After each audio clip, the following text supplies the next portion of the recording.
আসসালামু আলাইকুম। শুরু করছি সঙ্গীন প্রণয়াশক্তি পর্ব 18। লিখেছেন সুরাইয়া রাফা। ঝিমিয়ে পড়া মরা বিকেলে সূর্যরশ্মির আলোর ছটার মিশিয়ে এসেছে কিছুটা। চোখের সামনে পরিষ্কার তকতকে পিচ ঢালা রাস্তাতেও শেষ বিকেলের ছায়া পড়েছে। মাঝ আকাশে পাখিদের ঘরে ফেরার ঢোল। সারি সারি উইল্ড মিলগুলো এখনও স্থির গতিতে ঘুরছে। ঈশান কোণে মেঘ জমেছে, খানিক বাদে মেঘের গুড়গুড়ানি ভেসে আসছে সেথা থেকে। ব্ল্যাক মার্সিডিজের টিন্ডেল টিন্ডেড জানালা দিয়ে বাইরের দিকে এক নজরে পরখ করে আবারও ড্রাইভিংয়ে মন দিল প্রত্যয়। গন্তব্য এয়ারপোর্ট। গাড়ির স্টিয়ারিং হাত চালাতে চালাতে লুকিং গ্লাসে চোখ রেখে এক নজরে কৃত্তিককে পরখ করে নিল সে। পেছনে বসে ব্যাকসিটে মাথাটা এলিয়ে দিয়ে চোখ দুটো বন্ধ করে রেখেছে কৃত্তিক। সেই তখন থেকে একইভাবে বসে আছে দেখে এবার প্রত্যয় একটু গলা খাকারি দিয়ে শুধালো, ভাই আর ইউ ওকে? কৃত্তিক চোখ খুলল না আর শুধু ছোট্ট করে উত্তর দিল, ঠিক আছে। যদিও বা প্রত্যয় কৃত্তিকের উত্তরে সন্তুষ্ট নয়, কারণ ও জানে কৃত্তিক ঠিক নেই, এমন একটা মুহূর্তে ঠিক থাকার কথাও নয়। তবুও জান কৃত্তিক যখন বলেছে সব কিছু ঠিক আছে, তখন সেটাই সঠিক ধরে নিতে হবে। এর বাইরে কথা বাড়ানোটা মূর্খতার বহিঃপ্রকাশ ছাড়া আর কিছুই নয়। তাই প্রত্যয় সেটাই করল। কৃত্তিকের কথায় হ্যাঁ সূচক মাথা নাড়িয়ে পুনরায় ড্রাইভিংয়ে মন দিল। বেশ কিছুটা সময় ধরে চোখ দুটো বন্ধ রেখেও ওর মুখটা সরানো যাচ্ছে না মানুষ স্পট থেকে। গাড়িটা এয়ারপোর্টের দিকে যত এগোচ্ছে ততটা হৃদয়টা অদৃশ্য বেদনায় তপ্ত খরার মতো খা খা করছে। কৃত্তিক বরাবরই উগ্র মেজাজে হুটহাট করে সিদ্ধান্ত নিয়ে নেয় যখন তখন, কিন্তু অরুর বেলায় সম্পূর্ণ তার বিপরীত। আজও ওরকে অমন করে একা ছেড়ে আসছে মন সায় দেয়নি কৃত্তিকের। তাই তো অর্ণবকে বলে এসেছে অরুর বাসায় সর্বক্ষণ নজর রাখতে। অরুর কথা ভাবতে গিয়ে পাশে পড়ে থাকা মোবাইল ফোনটা হাতড়ে নিল কৃত্তিক। অতঃপর গ্যালারিতে ঢুকে স্ক্রল করতে লাগলো কাল ভোরে ধারণকৃত কিছু একান্ত মুহূর্ত। কৃত্তিকের মোবাইলে অরুর তেমন কোনো ফটো নেই বললেই চলে, কিন্তু গতকাল সূর্যোদয়ের সময় কটেজে নিজেদের অন্তরঙ্গ মুহূর্তের পরে অরুর বেশ কয়েকটা ছবি তুলেছিল কৃত্তিক, যেখানে দেখা যাচ্ছে শরীরের সফেদরঙা কমফোর্টার জড়িয়ে গাল ফুলিয়ে বসে আছে অরু। চোখ দুটো অশ্রুসিক্ত কেঁদে কেটে লাল বর্ণ ধারণ করেছে সুন্দর ফর্সা কোমল মুখটা। অরুর ছবিতে চোখ বুলিয়ে ওর রাগের কারণ ভাবতে ভাবতে আজও নরম করে হেসে ফেলল কৃত্তিক। একে একে ভাবতে লাগলো কাল ভোর থেকে এই মুহূর্ত অবধি ঘটে যাওয়া প্রত্যেকটা ঘটনা। কাল মিষ্টি ভোরে নরম রোদের আড়ালে মিষ্টি অরুকে নিজের মতো করেই কাছে টেনে নিয়েছিল কৃত্তিক। এরপর অরুর ছোট্ট শরীরে চলেছিল কৃত্তিকের দীর্ঘক্ষণের রাজত্ব আর কর্তৃত্ব। ভালোবাসার পর্ব শেষ করে কৃত্তিক যখন সবে সবে একটু আবেশিত ঘুমের তোপে চোখ দুটো বুজেছিল, তখনই কর্ণকুহুরে ঝংকার তুলে ক্রন্দরত অরুর ফুপানোর আওয়াজ। অরু কাছে ব্যাপারটা মস্তিষ্কে গিয়ে বিট করতে শোয়া থেকে চট করে উঠে বসল কৃত্তিক। ঘুম জোরানো কণ্ঠে অবুঝের মতোই চোখ বড় বড় করে প্রশ্ন করল অরুকে, কি হয়েছে, কাঁদছিস কেন? বয়সে 12 বছরের বড় কৃত্তিকের কাছে অষ্টাদশী অরু বরাবরই বাচ্চা সয়। একমাত্র কৃত্তিক আর আপার সামনেই ওর বাচ্চামি করার স্বভাব রয়েছে। কৃত্তিকের আওয়াজ পেয়ে অরু এই মুহূর্তে বাচ্চাদের মতোই ফ্যাসফেঁচিয়ে কেঁদে উঠল। শরীরে একটা সুতাও নেই। কোনো মতে নরম চাদরটাকে শরীরে পেঁচিয়ে অরু স্পষ্ট আওয়াজে ফুপাতে ফুপাতে বলল, আপনি সেদিন গাড়িতে বলেছিলেন আমাকে একটুও কষ্ট দেবেন না, সবসময় জেন্টাল থাকবেন, অথচ আজকে দেখুন আপনার ভালোবাসার চোটে আমি আহত হয়ে গিয়েছি।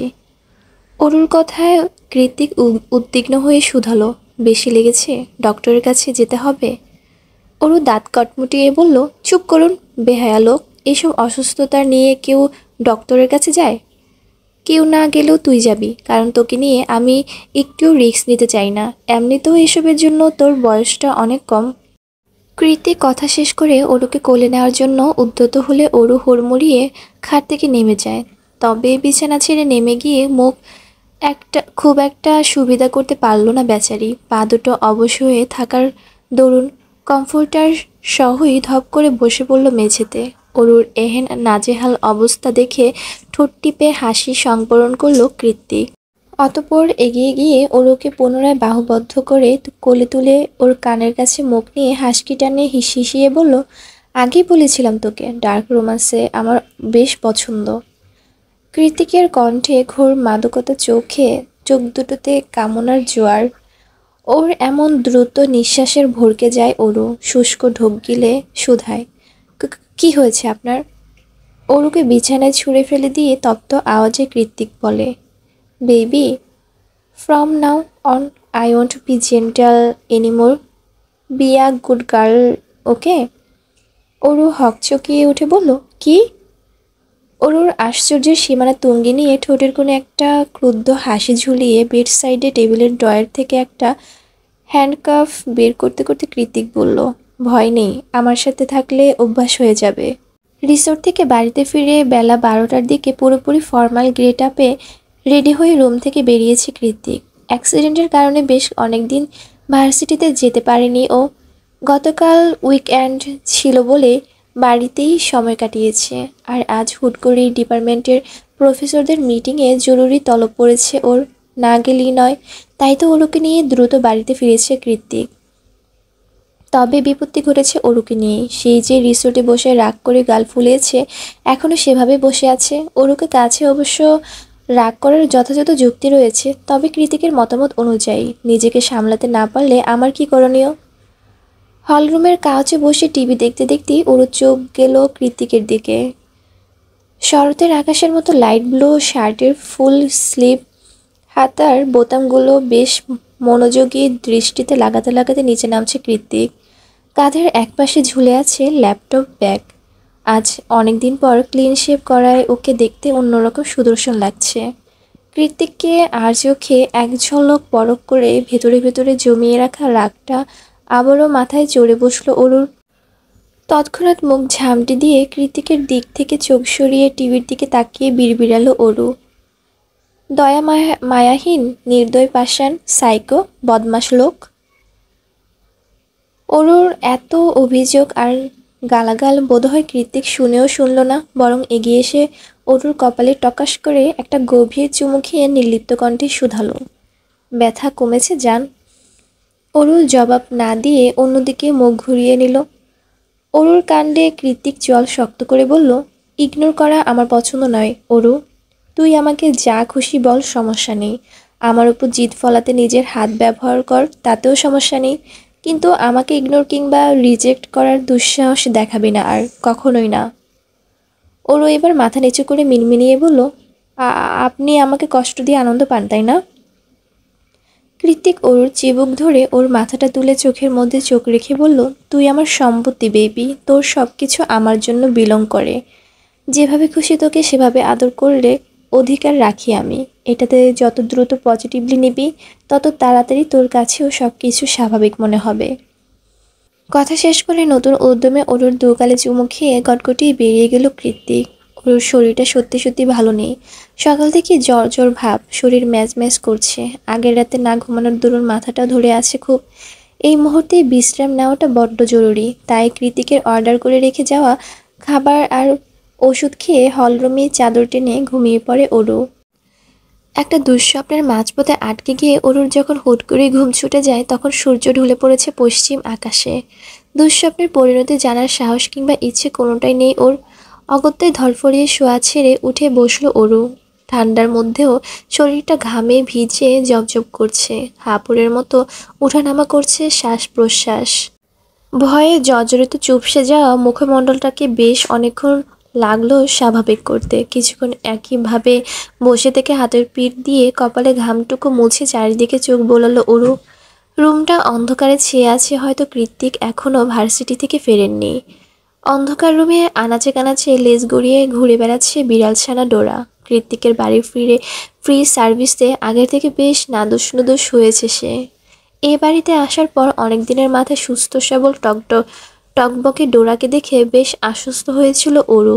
মনে মনে ভেবেছিল, সবাই মিথ্যে বলে, আমার জান কৃতিক এতটাও খারাপ না। কিছুক্ষণ ধরে বসে বসে ডোরার নড়চড়ন লক্ষ্য করার পরে কয়েকবার নাক টেনে ভেতরে অনেকটা ঠান্ডা বাতাস পড়ে নিয়ে ধীর পায়ে রুমের চলে গেল অরু। অতঃপর ফ্রেশ হয়ে জামা কাপড় পাল্টে পুনরায় ফিরে এলো হলরুমে। এখন সত্যি শরীরটা বেশ হালকা লাগছে, মেজাজটাও ফুরফুরে। অগত্যায় ডোরাকে কোলে নিয়ে উড়ু গিয়ে বসলো টিভি দেখতে। আজকাল এই বাড়িতে থাকা সত্ত্বেও ডোরাকে সময় দিতে পারে না অরু। কি করেই বা দেবে? আরেকজনের হাজার রকমের মুড সুইং মেটাতে মেটাতেই ওর ছোট্ট জীবনটা ফালা। কখনো বিরক্ত হবে তো কখনো আদর করবে, কখনো চড়িয়ে গাল লাল করে দেবে তো কখনো নিজেই সেখানে মলম ঘষবে। কি মুশকিল! রিমোট দিয়ে এক এক করে টিভির চ্যানেল পাল্টাচ্ছে ওরও। কোনো কিছুই ভাল লাগছে না। বিদেশি চ্যানেলের ছাতার মাথা, কিছুই বোঝার জো নেই। ওদিকে নেটফ্লিক্স দেখার মতো ধৈর্যও নেই।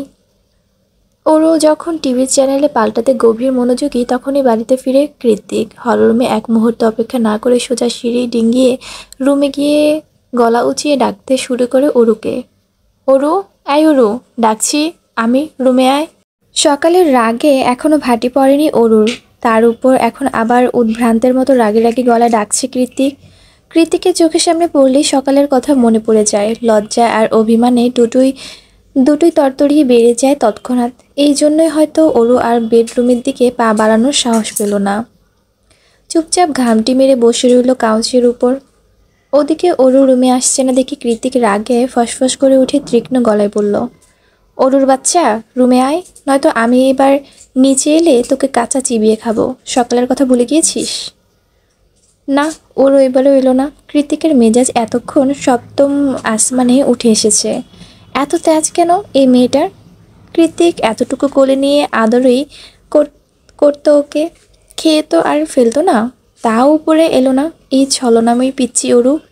কৃত্তিক বিরক্ত হয়ে পায়ের জুতো জোড়া দুটোকে দুই দিকে ছুঁড়ে মেলে ফেলে দিল। খালি পায়ে তরতর করে নিচে নেমে এলো। কৃত্তিক যখন শেষ সিঁড়িতে এসে দাঁড়িয়ে রেগে মেগে ওরুকে কিছু বলবে, তার আগে ওর চোখ গেল চলন্ত টিভির স্ক্রিনে। বেশ বড়সড় ইংরেজি হেডলাইন। ওরু ছলছলে চোখে সেদিকে তাকিয়ে আছে। কৃত্তিকের উপস্থিতি টের পেয়ে ওর দিকে না তাকিয়ে ওরু বলে ওঠে, কিয়ারা রোজারিও তো খুব নামকরা অভিনেত্রী ছিলেন। শুনেছি 19 শতকে ওনার করা প্রতিটা শর্ট ফিল্ম, সিরিজ, মুভি সব কিছুর জনপ্রিয়তা ছিল তুঙ্গে। এখনও চেহারার বার্ধক্য চিহ্নটুকু অবধি নেই। অথচ উনি কিনা এত তাড়াতাড়ি পৃথিবীর মায়া ত্যাগ করে চলে গেলেন। আর এই নিউজে কি বলছে এসব? ওনার নাকি 2 সন্তান, সারা জীবন তো টিভির পর্দায় একজনকেও দেখে এলাম। তাহলে আরেকজন কোথায়? অরুর কথা কৃত্তিকের কানে আদৌ পৌঁছেছে কিনা তার হদিশ নেই। নিউজটা শেষ হওয়ার সঙ্গে সঙ্গে ও যেভাবে খালি পায়ে নিচে নেমে এসেছিল সেভাবেই উপরে উঠে গেল। কৃত্তিক চলে যেতে অরুর ভ্রম কাটে। কোনোরূপ বাক্য আদান প্রদান না করে কৃত্তিক এভাবে চলে গেল কেন? প্রশ্নটা মাথায় আসতেই অরু নিজেও ডোরাকে রেখে কৃত্তিকের অনুসরণ করে উপরে রুমের দিকে চলে গেল। রুমে প্রবেশ করে অরু দেখতে পায় দক্ষিণ দিকের যে কাচের দেয়ালটা আছে সেদিকে মুখ করে দু পকেটে হাত গুজে জীবন্ত মূর্তির ন্যায় দাঁড়িয়ে আছে কৃত্তিক। ওর মনে এক অজানা আতঙ্ক খচখচ করছে। নিজেকে উদ্বিগ্নতা দমাতে না পেরে বিস্ময় হতবিম্বল হয়ে প্রশ্নটা করল, কি হয়েছে আপনার? আপনি কি কিয়ারা রোজিওরকে ব্যক্তিগতভাবে চেনেন? আহত গলায় উল্টো শুধালো কৃত্তিক, আমার নাম কি অরু? অরুর ঠোঁট উল্টে অস্পষ্টই জবাব এলো, আপনার নাম তো জায়ান কৃত্তিক। কথা শেষ করার আগে কিছু একটা আঁচ করতে পেরে থেমে গেল অরু। কৃত্তিক ঘুরে তাকিয়ে বলল, এখন বুঝেছিস আমার এই অদ্ভুত নামের রহস্য? সঙ্গে সঙ্গে চক্ষু ছানা বড়া হলো অরুর। চমকে গিয়ে কৃত্তিকের মুখের দিকে তাকিয়ে আস্তে আস্তে অরু বলল, তার মানে আপনি কিয়ারা রোজারিওর বড় সন্তান? কথাটা শেষ করার সঙ্গে সঙ্গে অজান্তে মুখের উপর 2 হাত দিয়ে অরু বলে উঠল, আপনি ঠিক আছেন?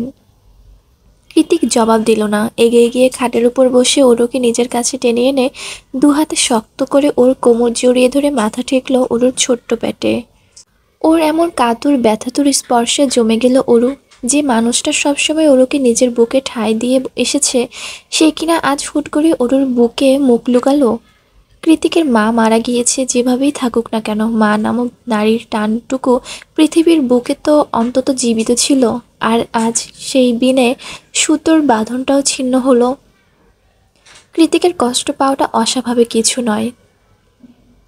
তাহলে কৃত্তিক কেন চুপচাপ বসে আছে? কেনই বা মায়ের কথা বলে বিলাপ করে কান্না করছে না এখনো? জানা নেই অরুর। ও তো কেবল নিজের ছোট্ট দু হাতে কৃতিকের পিঠে হাত বুলিয়ে দিতে ব্যস্ত। এভাবে নিঃশব্দে শুধু ভারী দীর্ঘশ্বাসের আদান প্রদান কত কতটা সময় যে অতিবাহিত হয়েছিল জানা নেই অরুর। ভীষণ হৃদয় বিদারক নিস্তব্ধতা কাটিয়ে কৃতিকের ফোনটা যখন ভাইব্রেট হয় তখনই ভ্রম ছুটে যায় অরুর। ও কৃতিকের বুকের মধ্যে আগলে রেখে এক হাতে বাড়ির ফোনটা রিসিভ করলো। ফোন রিসিভ করে কানে ধরতেই ওপাশ থেকে প্রত্যয় বলে, ভাইকে লস অ্যাঞ্জেলস যেতে হবে, ওনার মায়ের শেষ কার্য ওখানেই সম্পূর্ণ হবে। ওরও মিনমিনিয়ে বলল, ওনার মা কি ওনাকে একবারও দেখতে চায়নি? জবাবে প্রত্যয় বলল, শুনেছি মৃত্যুর আগ পর্যন্ত নিজের ভুলের জন্য আহাজারি করেছেন তিনি। চাতক পাখির মতো মুখিয়ে ছিলেন ছেলেকে এক নজর দেখার জন্য, কিন্তু ভাই ইচ্ছে করে নানা বাড়ির সাথে সকল যোগাযোগ বন্ধ করে দিয়েছিল বহু বছর আগে, তাই শেষ ইচ্ছে আর পূরণ হয়নি ওনার। ওরও কিছুটা হলেও ঘটনার সারাংশ বুঝতে পেরে কল কেটে দিল তৎক্ষণাৎ। তারপর কৃতিকের মুখোমুখি হয়ে হাঁটু গেড়ে বসে ওর গাল দুটো দু হাতে আজলা ভরে ধরে শুধালো, আমার শাশুড়ি মাকে যে সবসময় টিভিতে দেখাতো আগে বলেননি কেন? কৃতিক অবাক দৃষ্টিতে তাকিয়ে রইল অরুর পানে। অরু এবার পুনরায় বলল, শেষকৃত্যের জন্য আপনি কাল এলে যাচ্ছেন, তাই তো? কৃতিক হ্যাঁ সূচক মাথা নাড়ালে অরু বলে, তাহলে এই সুযোগ আমিও একটু আমার মায়ের কাছে যাই। মা তো মেয়ের মুখের দিকে তাকিয়ে ঠিক সব কিছু মেনে নিবে, দেখবেন। আমি কথা দিচ্ছি, আপনি ফিরে এসে দেখবেন সব কিছু স্বাভাবিক আর কতটা সুন্দর হয়ে গিয়েছে। মা আপা আমাদের সম্পর্কটা মেনে নিয়েছে। তারপর আমরা প্রতিদিন একসাথে ভার্সিটি যাব, যে যার কাজ করব। ফেরার পথে মায়ের বাসা থেকে রাতে খেয়ে প্রতিদিন বাড়ি ফিরব। উইকেন্ডে রাত জেগে মুভি দেখব। অর্ণব ভাইয়া, সায়র ভাইয়া আর এলিসা আপুর সাথে সুযোগ পেলেই ট্যুরে যাব। আমাদের স্বপ্নের মতো সংসার হবে। আমি কথা দিচ্ছি, এই জীবনে আর কখনো একা হবেন না আপনি। আর না কখনো আমরা দুজন আলাদা হব। এটাই শেষবার। অরুর প্রতিশ্রুতি পালা শেষ হলে কৃতিক পুনরায় অরুকে দাঁড় করিয়ে ওর বুকে মাথা রাখে। চোখ দুটো আবেশে বন্ধ করে নির্লিপ্ত গলায় বলে, একটা সত্যি বলি, পুরো দুনিয়াতে তুই ছাড়া আমার আর কেউ নেই অরু। তুই না থাকলে এই বাড়িটার মতোই আমার হৃদয়টাও ফাঁকা হয়ে যায়। কি ভীষণ যন্ত্রণায় কাতরাই আমি, সেটা কেবল আমার হৃদয় জানে। তুই আমার অবশেষণ অরু, আমার মাদকতা, আমার স্লিপিং পিল, আমার দিন, আমার রাত, আমার আশা, আমার গড়ন, আমার ভাঙ্গন, আমার জীবন, আমার মরণ, সব কিছু তুই। তাই কখনো যদি আমার থেকে দূরে যাওয়ার চেষ্টাও করিস, সেদিন তোর যন্ত্রণাদায়ক ভাগ্য আমি নিজের হাতে লিখব জান। গাড়িতে বসে বসে কালকে ওরুকে বলা ব্লেডের মতো ধারালো কথাগুলো ভাবতে ভাবতে আজ আবারও একবার আড়লো কৃতিক। আই রিপিট, আমার থেকে দূরে গেলে তোর জীবনে কাল বৈশাখী ঝড় তুলে ছাড়বো আমি। পরন্ত বিকেলে সাইক্লিং করে মাত্রই ইকো পার্কের শেষ প্রান্তে এসে থামল অর্ণব আর এলিসা। অর্ণব বরাবরই ম্যাকবুক, কম্পিউটার, কিবোর্ড এসব নিয়ে পড়ে থাকতে বেশি পছন্দ করে, কিন্তু আজকাল এলিসার পাল্লায় পড়ে প্রায়শই বিকেলের দিকে সাইকেল নিয়ে কিংবা হেঁটে হেঁটে বের হতে হয় ওকে। এলিসা আবার সম্পূর্ণ ভিন্ন ধর্মী মেয়ে। সে অ্যাথলেটিক গার্ল, দৌড় ঝাঁপ লাফালাফি মারামারি এসবের শীর্ষ অবস্থান ওর। দুই মেরুর এই দুই প্রেমিক যুগলের মিলেমিশে থাকাটাও বেশ কষ্টসাধ্য। তবুও এলিসাকে বসে রাখার জন্য নিজের সর্বোচ্চ চেষ্টা করে অর্ণব। মনে মনে ভাবে, ভালোবাসি ফেলে তো আর দিতে পারবো না, কিন্তু এই বদমেজাজি উড়নচণ্ডী মেয়েটার একটা দফা করতেই হবে এবার। এলিসা সাইকেলের চেইন চোখ বোলাতে বোলাতে শুধালো, কি ভাবছিস? অর্ণব মাথা চুলকাতে আশপাশটা পরখ করতে করতেই চট করে বলে উঠল, দেখ এলি, এখানে একটা চার্চ। এলিসা এক নজরে সেদিকে তাকিয়ে ভ্রু কুঁচকে বলল, তো তো মানে? চল গিয়ে ফাদারের কাছ থেকে আশীর্বাদ নিয়ে আসি। উপরে উপরে এলিসাকে পটালেও মনে মনে অর্ণব ভাবে, বজ্জাত মহিলা, একবার চর্চে চল। ফাদারের কাছ থেকে বশীকরণ পানি পড়া এনে যদি না খাইয়েছি তোকে, তবে আমার নামও অর্ণব সায়ন্ত নয়। অর্ণবের কথা এলিসা কিছু একটা ভাবলো, তারপর না সূচক মাথা নাড়িয়ে বলল, না যাব না, সন্ধ্যা হয়ে আসছে, চল ফিরে যাই। অর্ণব খুশি মনে এলিসাকে ধরে নিয়ে চার্চের দিকে এগিয়ে যাচ্ছিল, তখনই কোথা থেকে যেন হাঁপাতে হাঁপাতে উদয় হলো সায়র। সায়রকে দেখা মাত্রই বিরক্তিতে চিরবিরিয়ে উঠে অর্ণব বলে, শালা বিরিয়ানির এলাচি, আসার এখন আর টাইম পেলি না? সায়র কথা বলার ফুরসত পাচ্ছে না, এখনও হাঁপাচ্ছে। তা দেখে এলিসা অর্ণবকে থামিয়ে দিয়ে বলল, চুপ কর অর্ণব, আগে ওকে শ্বাস করার সুযোগ দে। অর্ণব থমথমে গলায় বলল, দিলাম। বেশ অনেকক্ষণ পরে পানি পান করে খানিকটা শান্ত হয়ে অর্ণবের উদ্দেশ্যে সায়র বলে, যে কে তোর প্রেমের 12টা বাজালো বলে দোস্ত? অর্ণব ভ্রুকুঞ্চিত করে বলল, কেন, কি কইছে? তোকে না ঘুরে আসতে বললাম অরুর বাসার সামনে থেকে? এতটুকু দায়িত্ব পালন করতে পারিস না? ম্যানারেলস কোথাকার। আরে সেখানে তো গিয়েছিলাম, গিয়ে দেখি অরুদের অ্যাপার্টমেন্টের অন্য ভাড়াটিয়া উঠেছে, অরুরা নেই। অর্ণব বড় বড় চোখ করে বলল, নেই মানে? হুট করে কোথায় গেল অরুরা? শায়রের কথায় অর্ণবের গলা শুকিয়ে এসেছে। এলিসা অর্ণবের ভয়ার্ত চাহনি দেখে আগ বাড়িয়ে শায়রকে শুধালো, আজ প্রায় 10 দিন হতে চলল, যে কে এখনও এলএ থেকে ফেরেনি। শায়র না সূচক মাথা নাড়িয়ে বলল, ওর মায়ের কিছু উইশ ছিল, সেগুলো ও আর ওর ভাই মিলে পূরণ করতে করতেই শুনেছি টাইম লেগেছে, তবে আজ কিংবা কালের মধ্যে তো ফিরে আসবে, আসারই কথা। শায়রের কথা এবার এলিসার কপালেও চিন্তার ভাঁজ পড়ল। ও একটা ভয়ার্ত শুকনো গোল ঢোক গিলে পিছনে খ্রিস্ট ধর্মের পবিত্র ধর্মশালা চর্চের দিকে তাকিয়ে বুকে ক্রস এঁকে বিড়বিড়িয়ে বলল, I wish everything will be very fine, Amin.